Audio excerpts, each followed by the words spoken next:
Hello students, welcome to my YouTube channel. आज की date है 23 मार्च और 23 मार्च के द हिंदू न्यूज़पेपर को हम यहाँ पे डिस्कस कर रहे हैं। आज के द हिंदू एनालिसिस को हम शुरू करें उससे पहले मैं आपको बता दूं कि आप हमसे इन 3 मीडियम्स के थ्रू कनेक्ट कर सकते हो। पहला है हमारा टेलीग्राम चैनल, इस पे मैं डेली इन लेक्चर्स की पीडीएफ पोस्ट करती हूँ, तो इसके थ्रू आप हमसे कनेक्ट कर सकते हो। साथ में मेल और ट्विटर के थ्रू भी आप मुझसे कनेक्ट कर सकते हो।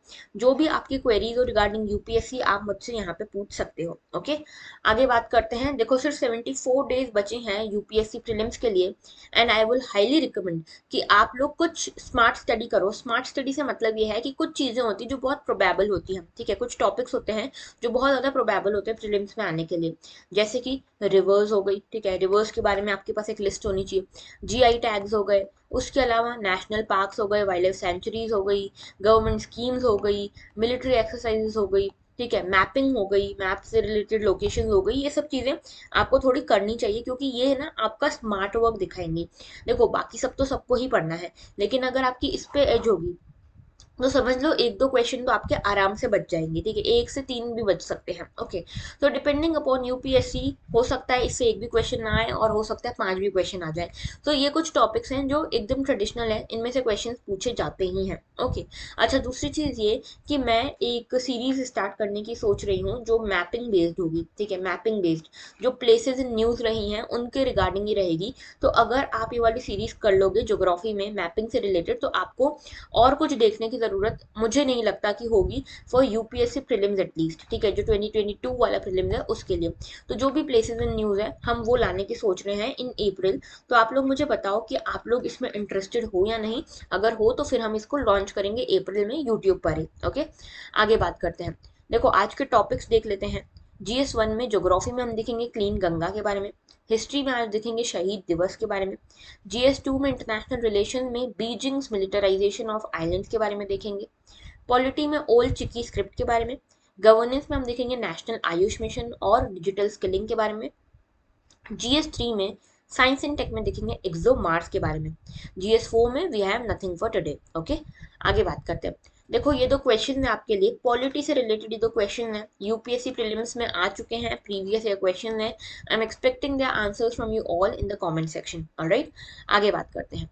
तो देखो, आज के पहले आर्टिकल से शुरू करते हैं। Most of Ganga clean claims जल शक्ति मिनिस्ट्री। तो जल शक्ति मिनिस्ट्री जो है, ये जल मंत्रालय जो है, इन्होंने ये क्लेम किया है कि गंगा जो रिवर है, most of the Ganga is clean now, ठीक है। तो वाटर क्वालिटी जो है गंगा की वो काफी क्लीन हो गई है और ये अब यहाँ पे इतनी क्लीन है कि यहाँ पे आप बात कर सकते हो, आप नहा सकते हो। और यहाँ पे रिवर इकोसिस्टम जो है उसको भी सपोर्ट करने वाला ये क्लीनलीनेस हो गया है, ठीक है। तो एंटायर स्ट्रेच जो है गंगा का वो क्लीन हो रहा है, ये क्लेम कर रही है जल जल शक्ति मंत्रालय, ठीक है। अब देखो, यहाँ पे दो चीजें हैं। यहाँ पे एक तो डिजॉल्व ऑक्सीजन की बात की गई है और बायोलॉजिकल ऑक्सीजन डिमांड की बात की गई है। डिजॉल्व ऑक्सीजन क्या होता है कि रिवर सिस्टम या किसी भी इकोसिस्टम में, वाटर बेस्ड बॉडी में ऑक्सीजन की कितनी अमाउंट डिजॉल्व है, ठीक है, कितना अमाउंट इसमें डिजॉल्व है। तो यहाँ पे डिजॉल्व ऑक्सीजन जो है वो यहाँ पे एक इंडिकेटर होता है रिवर की हेल्थ का, और अगर वो एक्सेप्टेबल लिमिट्स में है, मतलब कि यहाँ पे बादिंग के लिए ये अप्रोप्रिएट है पानी, तो हमारे यहाँ का जो डिजॉल्व ऑक्सीजन है ये इम्प्रूव हुआ है, ठीक है। 31 लोकेशंस पे इम्प्रूव हुआ है। बीओडी यानी कि बायोलॉजिकल ऑक्सीजन डिमांड। देखो, ये बायोलॉजिकल ऑक्सीजन डिमांड क्या है, जितने ज्यादा ऑर्गेनिज्म रहेंगे, ठीक है, जितना ज्यादा यहाँ पे न्यूट्रिएंट्स रहेंगे, जितने ज्यादा लोग रहेंगे जिनको, जितने ज्यादा स्पीशीज रहेंगे जिनको ऑक्सीजन की जरूरत है, उतना ज्यादा यहाँ पे बायोलॉजिकल ऑक्सीजन डिमांड रहेगा। तो याद रखना, जब डिजॉल्व ऑक्सीजन कम होता है तो बायोलॉजिकल ऑक्सीजन डिमांड बढ़ता है, और बायोलॉजिकल ऑक्सीजन डिमांड बढ़ेगा तो डिजॉल्व ऑक्सीजन कम होगा एंड वाइस वर्सा, ठीक है। तो यहाँ पे ये भी है एक, ठीक है। तो यहाँ पे जो डिजॉल्व ऑक्सीजन है वो भी इम्प्रूव हुआ है और बायोलॉजिकल ऑक्सीजन डिमांड भी जो है ये कम हुई है दूसरी बहुत सारी जगहों पे, 46 प्लेसेस पे लगभग। ओके, अच्छा, इसमें भी प्रायोरिटी एरियाज जो है, प्रायोरिटी कैटेगरीज में मैक्सिमम जो स्ट्रेच है गंगा का वो अब प्रायोरिटी कैटेगरी में नहीं आ रहा है, ठीक है। अब जो है कुछ ही यहाँ पे प्रायोरिटी कैटेगरी 5 में आ रहे हैं। ओके, अच्छा, यहाँ पे एक चीज और कि यहाँ पे सीपीसीबी की रिपोर्ट का भी हवाला दिया गया है कि सीपीसीबी यानी कि हमारा कमीशन है फॉर पोल्यूशन कंट्रोल, उसका यहाँ पे हवाला दिया गया है कि इनकी रिपोर्ट्स के हिसाब से भी हमारी जो गंगा है वो क्लीन हो रही है। ऑलराइट। अच्छा, दूसरी चीज ये कि यहाँ पे ये भी बताया गया है कि so far covered the polluted stretches of on 34 rivers in 77 town. तो जो हमारा नेशनल रिवर कंजर्वेशन प्लान है, और एक इसके लिए अलग से स्कीम चला रहे थे हम, नमामि गंगा स्कीम, ठीक है। तो नमामि गंगे और नेशनल रिवर कंजर्वेशन प्लान, इन दोनों के हिसाब से 77 टाउन में लगभग 34 रिवर्स को क्लीन करने का काम चल रहा है। ओके।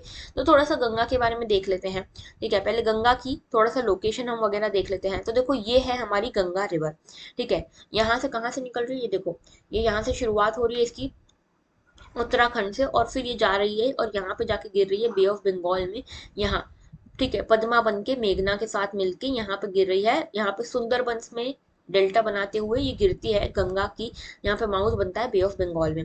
तो देखो इसकी ट्रिब्यूटरीज कौन कौन सी हैं, लेफ्ट ट्रिब्यूटरीज कौन कौन सी हैं, रामगंगा, गर्रा, गोमती, घाघरा, गंडक, बूढ़ी गंडक, कोशी, महानंदा और ब्रह्मपुत्रा, ठीक है। तो ब्रह्मपुत्रा वैसे तो इसकी ट्रिब्यूटरी डायरेक्टली नहीं है, ब्रह्मपुत्रा एक अलग रिवर सिस्टम है, लेकिन ब्रह्मपुत्रा आगे जाके इसमें मिलती है, और ये दोनों मिलके ही यहाँ पे पद्मा रिवर बनाती है, ठीक है, मेघना रिवर बनती है, और उसके बाद जाके बे ऑफ बंगाल में गिरती है। राइट ट्रिब्यूटरीज की क्या बात करें, राइट ट्रिब्यूटरीज की देखो यहाँ पे यमुना है, तमसा है जिसको टोंस भी कहते हैं, करमनसा है, सोन है, पुनपुन है, फागुल है, चंदन है, दामोदर है, रूपनारायण, ये सब जो है ये कुछ नाम याद रखने हैं आपको, लेफ्ट बैंक ट्रिब्यूटरीज और राइट बैंक ट्रिब्यूटरीज के। अच्छा, अब कहाँ पे सबसे ज्यादा फ्लो करती है, तो यूपी जो है, उत्तर प्रदेश में सबसे ज्यादा इसका ड्रेनेज एरिया है। फिर मध्य प्रदेश में है, देखो मध्य प्रदेश में गंगा डायरेक्टली फ्लो नहीं करती है, लेकिन गंगा की कई सारी ट्रिब्यूटरीज मध्य प्रदेश से ही आती हैं, ठीक है। बिहार है, राजस्थान है, वेस्ट बंगाल है, हरियाणा है, हिमाचल है, और फिर दिल्ली है, ठीक है। तो थोड़ा सा याद रखना कि किस में सबसे ज्यादा इसका ड्रेनेज एरिया है और कैसे कैसे कम हो रहा है। ओके। अब देखो थोड़ी सी इसकी लोकेशन देख लेते हैं। तो देखो कौन कौन से मेजर सिटीज आती हैं इसके कोस्ट पे, एक आती है हरिद्वार, ठीक है। फिर उसके बाद न्यू दिल्ली भी इसके आसपास, यमुना के आसपास पड़ती है, ठीक है। उसके साथ ये देखो ये जो हरिद्वार है ये भी यहाँ पे आ रहा है। ओके। अच्छा, इसके अलावा यहाँ पे देखो जो गंगा है इसके साथ यहाँ पे यमुना की ट्रिब्यूटरी जुड़ती है, कहाँ पे, इलाहाबाद में। तो गंगा और यमुना जुड़ती है आपस में इलाहाबाद में, ठीक है। जो हम बोलते हैं ना यहाँ पे प्रयागराज बन गया है, तो ये इलाहाबाद में जुड़ती है गंगा और यमुना, ठीक है। अब यमुना की भी कई सारी ट्रिब्यूटरीज हैं, जैसे चंबल है, बेतवा है, तमसा है, ठीक है। ये सब क्या है, यहाँ पे इसकी ट्रिब्यूटरी है यमुना की। इसके अलावा सोन डायरेक्टली गंगा में जाके मिल रही है, तो गंगा की ट्रिब्यूटरी हो गई सोन, ठीक है। एक फरक्का बैरेज है वेस्ट बंगाल की साइड पे गंगा के ऊपर, ठीक है। साथ में यहाँ पे देखो ये गोमती है, घग्गर है, गंडक है, कोसी है, ठीक है। उसके अलावा महानंदा भी आती है यहाँ ऊपर से ही, ठीक है। तो Mahananda last left bank tributary है इसकी, ठीक है। अच्छा, दामोदर देखो यहाँ पे जाके जुड़ती है, तो ये सब है, ठीक है। उसके अलावा यहाँ पे देखो ये पद्मा बन के आती है यहाँ पे, और मेघना बन के यहाँ पे फ्लो होती है बे ऑफ बंगाल में। ओके, आगे बात करते हैं। तो देखो यहाँ पे कुछ 5 यहाँ पे प्रयाग है, ठीक है, पंच प्रयाग इसको बोलते हैं। तो देखो यहाँ पे कौन कौन से प्रयाग हैं, एक है विष्णु प्रयाग, फिर है नंद प्रयाग, नंद प्रयाग के बाद है कर्ण प्रयाग, रुद्र प्रयाग और देव प्रयाग, ठीक है। जो हमारा ये विष्णु प्रयाग है उसमें कौन कौन सी रिवर आती हैं, एक आती है धौली गंगा और एक आती है अलकनंदा। यहाँ से ये जो ब्लू वाली आ रही है ना, ये अलकनंदा है। तो धौली गंगा और अलकनंदा मिलके बनाती है विष्णु प्रयाग। फिर अलकनंदा और नंदाकिनी मिलके बनाती नंद प्रयाग। फिर वही अलकनंदा और पिंडर गंगा मिलके बनाती कर्ण प्रयाग। फिर वही अलकनंदा और ऊपर से मंदाकिनी आती है, वो बनाती है रुद्रप्रयाग।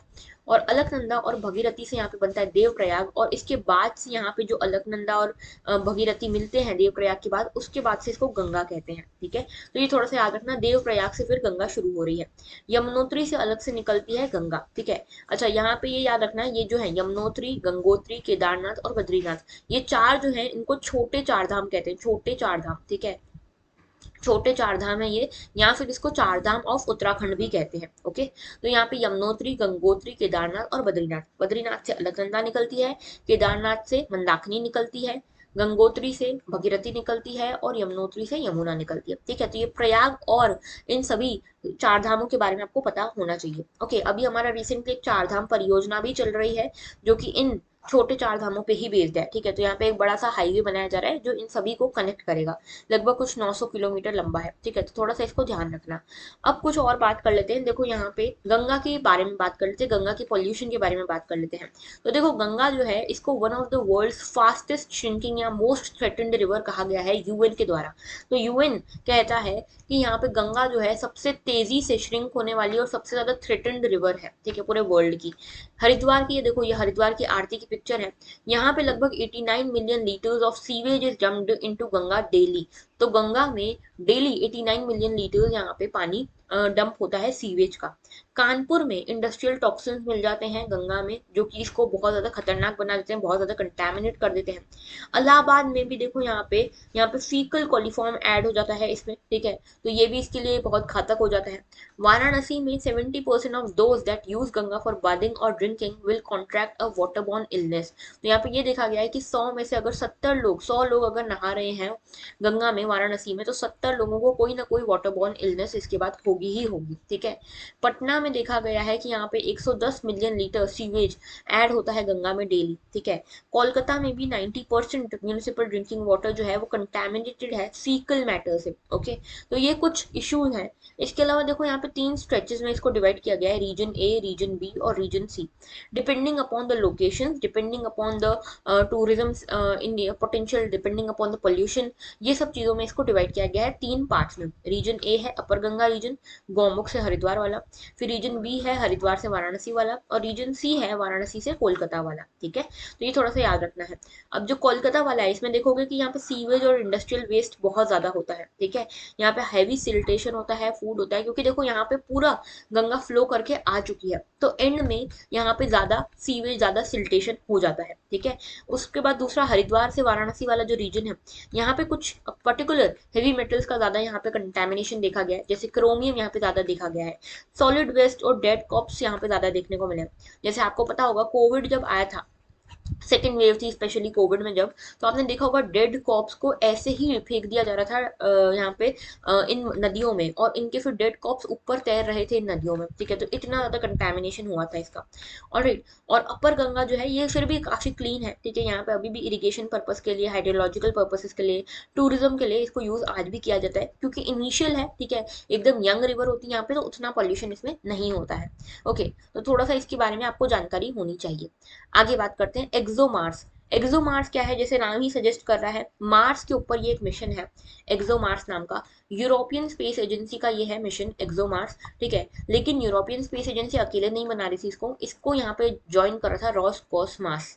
रॉसकॉस्मोस जो है ये रशिया की स्पेस एजेंसी है। ये दोनों स्पेस एजेंसीज मिलके एक्सोमार्स को बनाने वाली थी, 2022 में ये जाने वाला था, लेकिन इसको डिले कर दिया गया है क्योंकि रशिया यूक्रेन वॉर के चलते रशिया के ऊपर कई सैंक्शन लगे हैं, और रशिया ने अपना जो भी कंट्रीब्यूशन था स्पेस प्रोग्राम से वो सब सस्पेंड कर दिया है अभी के लिए, ठीक है। तो यहाँ पे एक्सोमार्स रुक गया है, अभी देखते हैं कब जाता है, लेकिन अभी के लिए तो नहीं जा रहा है, ठीक है। अब ये क्या है, जॉइंट एंडेवर है यूरोपियन स्पेस एजेंसी और रॉसकॉस्मॉस के बीच की, ठीक है। प्राइमरी गोल इसका ये था कि ये यहाँ पे चेक करें मार्स पे क्या लाइफ पॉसिबल है या लाइफ रही है क्या कभी हिस्ट्री में, ये सब चीजें चेक करना यहाँ पे इसका मिशन था। मेन गोल था यहाँ पे कि यहाँ पे एक रोवर लैंड करवाना मेन गोल था, जो कि यहाँ पे पता लगाए ऑर्गेनिक मटेरियल का, हिस्ट्री का, प्लैनेट की, इन सब चीजों का पता लगाना इसका मेन मिशन था। अब देखो इसमें 2 कंपोनेंट हैं।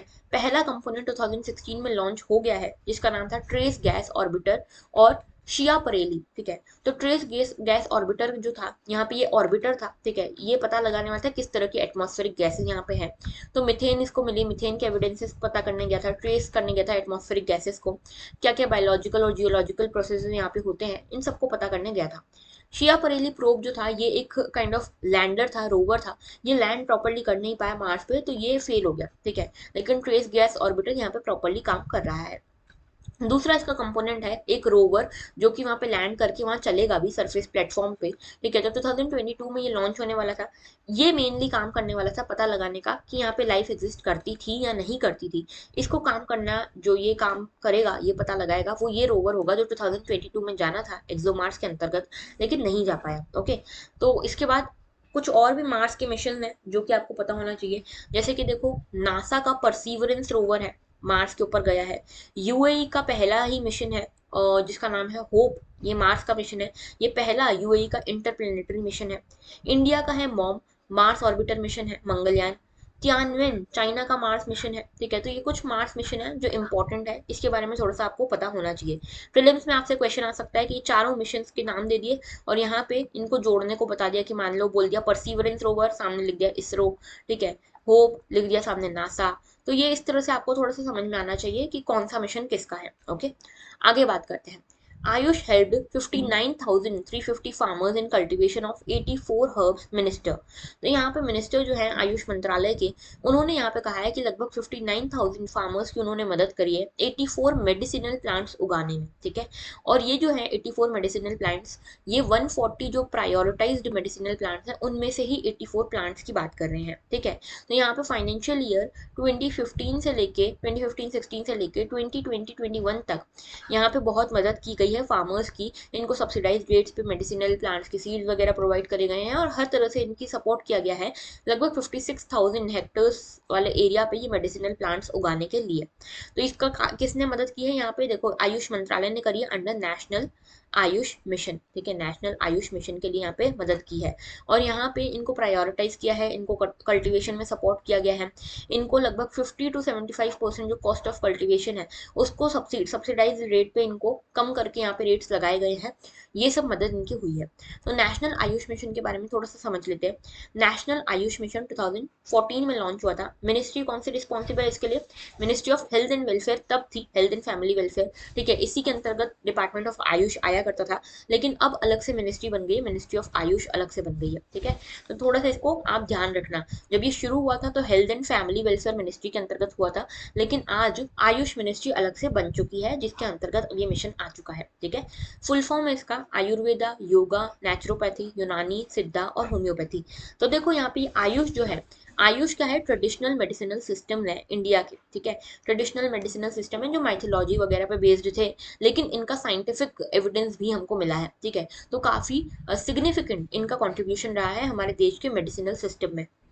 ऑब्जेक्टिव ये है कि आयुष हेल्थ केयर के अंतर्गत यहाँ पे सभी को कॉस्ट इफेक्टिव और इफेक्टेबल इक्विटेबल यहाँ पे एक्सेस देना सर्विसेज का, स्पेशली हेल्थ सर्विसेज का। दूसरा यहाँ पे मेडिकल स्ट्रीम्स जो है आयुष को यहाँ पे प्रोमिनेंट मेडिकल स्ट्रीम बनाना और सो दैट ये हेल्थ केयर को एड्रेस कर पाए इंडिया में। एजुकेशनल इंस्टीट्यूशंस बनाना आयुष से रिलेटेड यहाँ पे, और यहाँ पे क्वालिटी स्टैंडर्ड्स अडॉप्ट करना आयुष ड्रग्स में, ठीक है, आयुष रॉ मटेरियल में। तो यहाँ पे क्वालिटी स्टैंडर्ड्स भी हमको अक्वायर करने हैं, ओके। अच्छा, यहाँ पे कुछ मैंडेटरी और कुछ फ्लेक्सिबल कंपोनेंट्स हैं इसके। जैसे मैंडेटरी कंपोनेंट ये है कि आयुष सर्विसेज सब जगह मिलेंगी, एजुकेशनल इंस्टीट्यूशंस के बारे में, क्वालिटी कंट्रोल और मेडिसिनल प्लांट्स के बारे में कुछ यहाँ पे मैंडेटरी कंपोनेंट है। फ्लेक्सिबल कंपोनेंट्स ये हैं कि आयुष वेलनेस सेंटर बनाना है, टेलीमेडिसिन के ऊपर काम करना है, स्पोर्ट्स मेडिसिन थ्रू आयुष देना है यहाँ पे। इसके अलावा इंफॉर्मेशन, एजुकेशन, कम्युनिकेशन भी करना है, टेस्टिंग चार्जेस को रीइंबर्स करना है, ओके, इनोवेशन करना है पीपीपी मॉडल के थ्रू, मेडिसिनल प्लांट्स का R&D जो है वो करना है, इंटेलिजेंस लाना है, मार्केट प्रमोशन लाना है, क्रॉप इंश्योरेंस लाना है मेडिसिनल प्लांट्स में। ये सब इसके फ्लेक्सिबल कंपोनेंट्स हैं। तो क्वेश्चन अगर आए कि सारे ही आपके मैंडेटरी कंपोनेंट्स है, तो नहीं, देखो कुछ मैंडेटरी है कुछ फ्लेक्सिबल है, ओके। आगे बात करते हैं। तो आज है शहीद दिवस, 23 मार्च आज, ठीक है। आज है शहीदी दिवस, ठीक है। और यहाँ पे शहीदों की चिंताओं पर लगेंगे हर बरस मेले, सॉरी, शहीद की चिताओं पर लगेंगे हर बरस मेले, वतन पे मिटने वालों का यही बाकी निशान होगा। तो देखो यहाँ पे बहुत सारे एड्स आए हैं आज द हिंदू में और सारे न्यूज़पेपर्स में शहीदी दिवस, शहीद दिवस के। तो देखो शहीद दिवस जो है ये मार्च 23 को हर साल मनाया जाता है मार्टियर्स डे के फॉर्म में, ठीक है। और ये ट्रिब्यूट है 3 फ्रीडम फाइटर्स को, एक है भगत सिंह, एक है सुखदेव थापर और एक है शिवराम राजगुरु, ठीक है। तो इन तीनों के लिए यहाँ पे ये इनके ही ऑनर में ये भगत सिंह, राजगुरु और सुखदेव के ऑनर में ही ये शहीदी दिवस मनाया जाता है, ठीक है। तो इसको शहीद दिवस, शहीदी दिवस, सर्वोदय डे ये सब कहा जाता है। अच्छा, एक और मार्टियर्स डे होता है जो 30 जनवरी को मनाया जाता है हर साल, जब गांधी जी का असैसिनेशन हुआ था, वो अलग है, ये अलग है, ठीक है। अच्छा, अब भगत सिंह, सुखदेव थापड़ और शिवराम राजगुरु इन तीनों की डेथ हुई थी 23 मार्च 1931 को। इनको हैंग किया गया था फॉर असैसिनेटिंग जॉन सॉन्डर्स। तो जॉन सॉन्डर्स को यहाँ पे, ये जॉन सॉन्डर्स एक ब्रिटिश पुलिस ऑफिसर थे, इनका इन्होंने असैसिनेशन किया था, इनका यहाँ पे मर्डर हुआ था 1928 में। और इसी के लिए इन तीनों फ्रीडम फाइटर्स को यहाँ पे हैंग किया गया था, ठीक है, बाय द ब्रिटिश एडमिनिस्ट्रेशन। उस टाइम पे कॉलोनियल रूल चल रहा था, तो यहाँ पे इन तीनों को यहाँ पे हैंग किया गया था। तो इनसे गलती ये हो गई कि इन्होंने जॉन सॉन्डर्स को समझ लिया जेम्स स्कॉट, ठीक है, और इनको मार दिया। जेम्स स्कॉट को मारने गए थे जबकि ये, तो जेम्स स्कॉट कौन है? जेम्स स्कॉट वही पर्सन है, देखो आपको थोड़ा सा मैं क्रोनोलॉजी समझाती हूँ। साइमन कमीशन आया था 1927 में, ओके। साइमन कमीशन के अगेंस्ट प्रोटेस्ट हुआ इंडिया में, साइमन गो बैक के नारे लगे। उसी प्रोटेस्ट के दौरान लाला लाजपत राय जो कि इनके बहुत बड़े आइडल भी रहे हैं, भगत सिंह और इन सभी के, तो लाला लाजपत राय के ऊपर लाठी चार्ज के दौरान एक लाठी पड़ी जिसके कारण इनकी डेथ हो गई, ठीक है। तो ये 1927-28 की बात है जब लाला लाजपत राय की डेथ हो गई थी बिकॉज ऑफ लाठी चार्ज। और इस लाठी चार्ज के जो ऑर्डर्स थे वो जेम्स स्कॉट ने दिए थे। तो इसी का बदला लेने के लिए भगत सिंह, राजगुरु और सुखदेव जो हैं, ये तीनों यहाँ पे इनको मारने गए, लेकिन इनको मारने की जगह वो जॉन सॉन्डर्स को मार के आ गए और इसके लिए उनको हैंग कर दिया गया, ठीक है। तो ये थोड़ा सा आपको पता होना चाहिए। भगत सिंह के बारे में चीजें थोड़ी सी समझ लो। 1907 में इनका जन्म हुआ था पंजाब में। ये जो थे ऐसे जनरेशन से आए, ये सभी जो फ्रीडम फाइटर्स है, भगत सिंह, चंद्रशेखर आजाद, सुखदेव, राजगुरु, ये सभी ऐसी जनरेशन ऑफ फ्रीडम फाइटर्स से थे जहां पे थोड़ा सा टर्बुलेंस चल रहा था इंडियन नेशनल मूवमेंट में। एक तरफ थे एक्सट्रीमिस्ट लाल बाल पाल, ठीक है, जिसमें से लाल कौन थे? लाला लाजपत राय थे। तो लाल बाल पाल जो थे वो उसी इसी साइड पे थे, थोड़ा सा इनका झुकाव भगत सिंह, चंद्रशेखर आजाद का इसी एक्सट्रीमिज्म की तरफ था, ठीक है, तभी लाला लाजपत राय को अपना आइडियल मानते थे। और दूसरा फेज जो शुरू हो रहा था यहाँ पे वो था गांधीयन फेज, ठीक है, नॉन वायलेंट मास एक्शन का। तो यहाँ पे गांधीयन फेज भी चल रहा था, non cooperation movement, civil disobedience movement, ये सब भी चल रहे थे यहाँ पे, ठीक है। तो इसी दौरान यहाँ पे ये नई जनरेशन आई थी जो रिवोल्यूशनरी निकली, ठीक है। एक तो थे जो गांधी जी के सपोर्टर्स थे और एक थी यहाँ पे revolutionary generation of freedom fighters, okay. अच्छा, 1923 में भगत सिंह ने नेशनल कॉलेज ज्वाइन किया लाहौर में, जो कि लाला लाजपत राय और भाई परमानंद ने फाउंड किया था और मैनेज किया था। अब देखो ये जो नेशनल कॉलेज था लाहौर का, ये बनाया गया था स्वदेशी के दौरान। देखो स्वदेशी मूवमेंट चला था जब बे ऑफ सॉरी बंगाल का पार्टीशन होना था, तो उसके बाद से स्वदेशी मूवमेंट चला। और स्वदेशी मूवमेंट के अंतर्गत हमारे फ्रीडम फाइटर्स ने ठाना कि हम एजुकेशन भी हमारे देश में ही देंगे, हमारे देश की ट्रेडिशनल देसी एजुकेशन ही हम यहाँ पे देंगे अपने तरीके से, मतलब हम इसमें वेस्टर्न एजुकेशन शामिल करेंगे लेकिन हम अपने स्कूल्स कॉलेजेस खोलेंगे। और उसी के लिए यहाँ पे लाला लाजपत राय ने नेशनल कॉलेज खोला था लाहौर में, जिसमें भगत सिंह पढ़ रहे थे। 1924 में कानपुर में एक मेंबर बन गए ये हिंदुस्तान रिपब्लिकन एसोसिएशन के।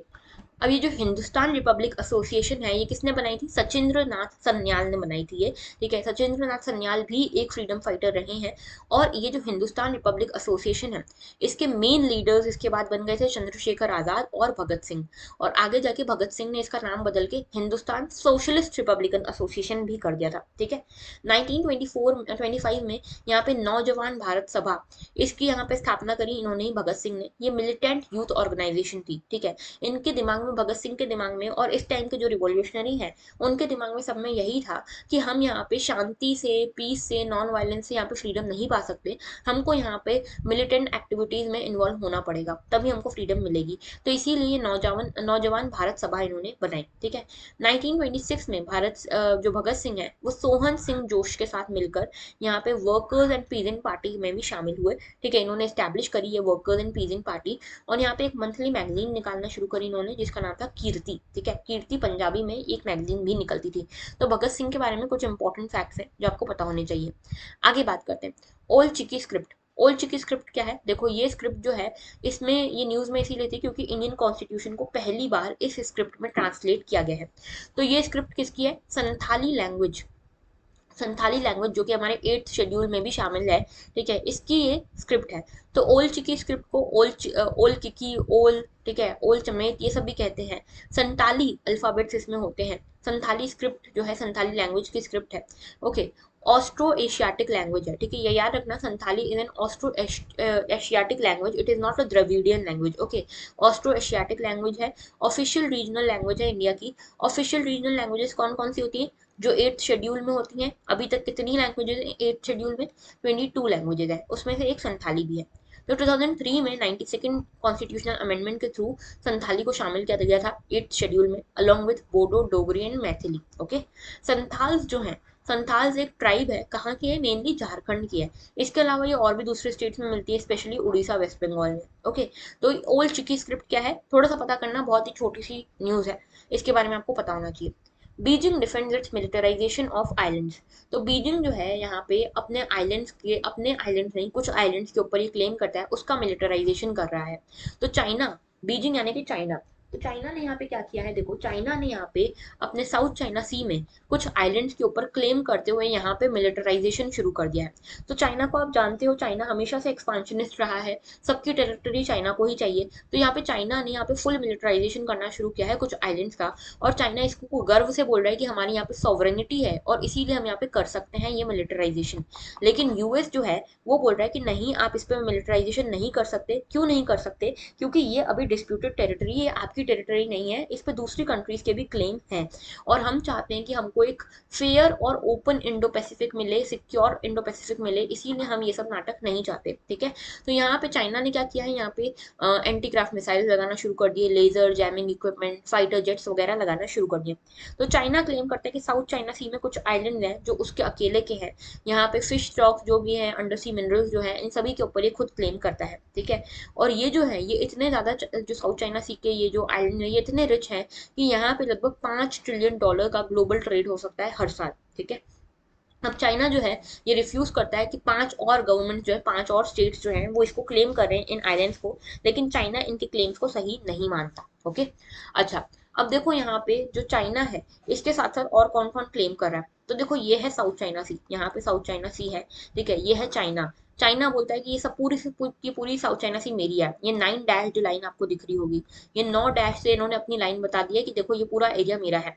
तो भैया दूसरों का क्या, तुम्हारा ये सब। तो यहाँ पे देखो, यहाँ पे एक वियतनाम है, मलेशिया है, ब्रूनई है, फिलीपींस है और ताइवान, ये कंट्रीज भी हैं, ये 5 कंट्रीज और हैं जो इस साउथ चाइना सी के ऊपर क्लेम करती हैं। ठीक है, तो ये साउथ चाइना सी कहाँ है, वेस्टर्न पैसिफिक ओशन की एक आर्म है, साउथ ईस्ट एशिया के साइड में। ठीक है, यहाँ पे कौन कौन इसको कनेक्ट करता है ये हम आपको बता चुके हैं। ठीक है, China, Vietnam, Malaysia, Brunei, Taiwan और फिलीपींस है। ठीक है, अच्छा ये देखो ताइवान को कनेक्ट करता है, ताइवान स्टेट्स, यहाँ पे देखो यहाँ बीच में जो है ताइवान स्टेट आता है। ठीक है, जो चाइना और ताइवान के बीच में आता है। फिर फिलीपींस और यहाँ पे इसके बीच में, फिलीपींस के बीच में और ताइवान के बीच में यहाँ पे एक लूजोन स्टेट है। ठीक है, लूजोन स्टेट है। ओके, उसके अलावा यहाँ पे देखो ताइवान स्टेट हो गया ईस्ट चाइना सी से, फिर लूजोन स्टेट है फिलीपींस सी के यहाँ पे। उसके साथ साथ यहाँ पे बॉर्डरिंग स्टेट कौन कौन से ये आपने देख लिया है। ठीक है, अब देखो यहाँ पे बोल क्या रहा है चाइना, चाइना बोल रहा है यहाँ पे कुछ आइलैंड है। कौन कौन से आइलैंड है, देखो यहाँ पे सबसे पहले सेंकाकू आइलैंड है। ठीक है, उसके अलावा यहाँ पे पराटस आइलैंड है। ठीक है, पराटस। उसके बाद यहाँ पे नीचे है पारासल आइलैंड। ठीक है, पारासल आइलैंड। उसके बाद यहाँ पे देखो ये स्कारबोरा शोल है। उसके बाद ये स्पार्टली आइलैंड है। ये देखो इनका आपको लोकेशन पता होना चाहिए, नॉर्थ टू साउथ कौन सा कहाँ पे आता है। सबसे ऊपर आता है सेंकाकू, फिर पराटस, फिर परासल, फिर स्कारबोरो और फिर आता है स्पार्टली। ठीक है, इन सभी के ऊपर क्लेम कर रहा है चाइना, लेकिन अलग अलग के ऊपर अलग अलग का क्लेम है यहाँ पे। ठीक है, अब ये देखो ये लॉजिकल सी बात है कि यहाँ पे इतनी सारी कंट्रीज हैं, सभी का कुछ ना कुछ तो यहाँ पे इकोनॉमिक, एक्सक्लूसिव इकोनॉमिक जोन होगा, 200 नॉटिकल माइल्स तक माना जाता है। ठीक है, 200 नॉटिकल माइल्स तक यहाँ पे एक्सक्लूसिव इकोनॉमिक जोन माना जाता है, लेकिन यहाँ पे चाइना सभी की टेरिटरी अक्वायर करना चाहता है। ठीक है, और इसीलिए यहाँ पे ये हमेशा से मिलिटराइजेशन करता आया है। ठीक है, अब जैसे आपको पता है कि हमारे यहाँ पे भी लद्दाख में स्टैंड ऑफ हुआ था, तो लद्दाख में भी क्या कर रहा था, अपनी आर्मी घुसाता जा रहा था, रोड बनाता जा रहा था लद्दाख में चाइना, तभी तो यहाँ पे ये पूरा स्टैंड ऑफ हुआ। तो सेम चीजें दूसरी जगहों पर भी करता है। ओके, आगे बात करते हैं।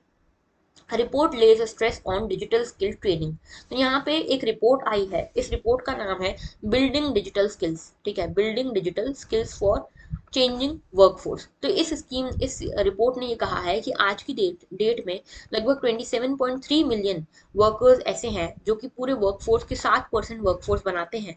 ये 7% वर्कफोर्स ऐसी है जिसको डिजिटल स्किल ट्रेनिंग की बहुत ज़्यादा ज़रूरत है अपनी जॉब्स में। ठीक है, और ये स्किल्स कैसी हैं, क्लाउड रिलेटेड स्किल्स हैं, क्लाउड कंप्यूटिंग वगैरह की स्किल्स हैं, डिजिटल एनालिसिस की स्किल्स हैं, डाटा एनालिसिस की स्किल्स हैं, ये सब है। ठीक है, तो यहाँ पे ये बात की गई है, और ये जो सर्वे है ये बोलता है कि लगभग 45 5% एम्प्लॉयर्स ऐसे हैं जिनको ज़रूरत तो है इस डिजिटल स्किल्स वाले एम्प्लॉयज़ की, लेकिन वो अभी तक ट्रेनिंग करने के लिए कुछ भी उन्होंने सोचा नहीं है। ठीक है, तो ओनली अच्छा यहाँ पे इन्होंने सोचा तो है, लेकिन अभी इन्होंने सिर्फ प्लानिंग ही करी है, प्रॉपरली इसको इम्प्लीमेंट नहीं कर पा रहे। तो देखो जितने भी, जैसे मान लो 100% एम्प्लॉयर्स हैं जिसको डिजिटल स्किलिंग की जरूरत है, डिजिटल स्किल्स की जरूरत है अपने एम्प्लॉयज में, इनमें से सिर्फ 45% वो हैं जो यहाँ पे कोई ट्रेनिंग प्लान, तो कम से कम ट्रेनिंग प्लान तो चला ही रहे हैं। ठीक है, कॉम्पिटिटिवनेस बढ़ाने के लिए, बाकी जो ट्रेनिंग प्लान भी नहीं चला रहे। ठीक है, तो एक छोटा सा डाटा है ये जो आप अपने मेंस में यूज कर सकते हो। ठीक है, अब देखो थोड़ी सी एक और बात कर लेते हैं इसके और डाटा की। तो यहाँ पे कुछ ही लोग हैं जिनके पास डिजिटल स्किल्स हैं एट वर्क। तो टेक्नोलॉजी देखो, अभी कोविड आया, कोविड के कारण पूरा बिजनेस था वो टेक्नोलॉजी ओरिएंटेड हो गया, वर्क फोर्स जो थी पूरी टेक्नोलॉजी ओरिएंटेड हो गई, वर्क फ्रॉम होम शुरू हो गया। तो ऐसे में इंडिया जो है उसके एम्प्लॉयज को डिजिटल स्किल्स की जरूरत थी। अब हमारे यहाँ पे डेमोग्राफिक डिविडेंड है, लेकिन यहाँ पे इनके पास डिजिटल स्किल्स नहीं थी। ठीक है, lowest share of its work force applying digital skills when compare to other countries. तो यहाँ पे जो दूसरी कंट्रीज हैं उनके हिसाब से हमारा देश में जो वर्क फोर्स है सबसे कम डिजिटल स्किल्स अप्लाई कर रहा था।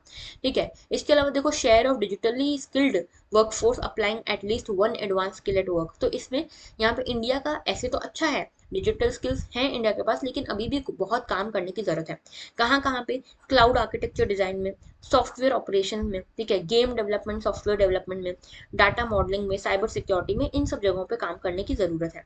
ओके, अच्छा यहाँ पे कम्युनिकेशन स्किल्स और डिजिटल मीडियम्स के थ्रू ये सब चीज़ों को भी हमको स्ट्रेंथन करना है, बेसिक डाटा अप्लाई करना है, बेसिक डाटा प्राइवेसी अप्लाई करना है, साइबर हाइजीन प्रिंसिपल्स लाने हैं, और साथ में यहाँ पे कुछ सूटेबल सॉफ्टवेयर को आइडेंटिफाई करना है जो कि साइबर इश्यूज वाली जो प्रॉब्लम है उसको सॉल्व कर सकें। ओके, तो ये था हमारा आज का पूरा आर्टिकल, सारे आर्टिकल्स हमने यहाँ पे कवर किए हैं।